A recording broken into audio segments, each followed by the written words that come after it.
ക്രൈസ്തവ പാരമ്പര്യത്തിൽ 7 മാരക പാപങ്ങളിൽ ഒന്നാമത്തെയാണ് അഹങ്കാരം.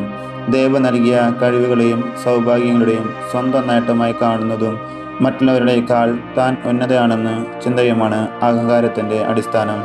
അഹങ്കാരത്തിൻ്റെ ഏറ്റവും വലിയ അപകടം അത് നമ്മെ ദൈവത്തിൽ നിന്ന് അകറ്റുന്നു എന്നതാണ്. ദൈവം അഹങ്കാരികളെ എതിർക്കുന്നു, വിനീതർക്ക് കൃപ നൽകുന്നു എന്ന് വചനം ഓർമ്മിപ്പിക്കുന്നു. തനിക്ക് ദൈവത്തിൻ്റെ സഹായം ആവശ്യമില്ലെന്ന് താൻ സ്വയം പര്യാപ്തമുള്ള ചിന്ത ഒരാളെ ആത്മീയമായി അന്ധനാക്കുന്നു. ലൂസിഫറിൻ്റെ വീഴ്ചയ്ക്ക് കാരണമായതും ഈ അഹങ്കാരമായിരുന്നു. അഹങ്കാരമുള്ള ഹൃദയത്തിൽ സ്നേഹത്തിന് സ്ഥാനമില്ല എന്നതാണ് മറ്റൊരു പ്രശ്നം. മറ്റുള്ളവരെ താഴ്ത്തിക്കെട്ടാനും താൻ മാത്രമാണ് ശരിയെന്ന് സ്ഥാപിക്കാനുമുള്ള ശ്രമം ബന്ധങ്ങളിൽ വിള്ളലുണ്ടാക്കുന്നു. എളിമയില്ലാത്ത ഒരാൾക്ക് മറ്റുള്ളവരുടെ വേദന മനസ്സിലാക്കാനോ അവരോട് കരുണ കാണിക്കാനോ സാധിക്കില്ല.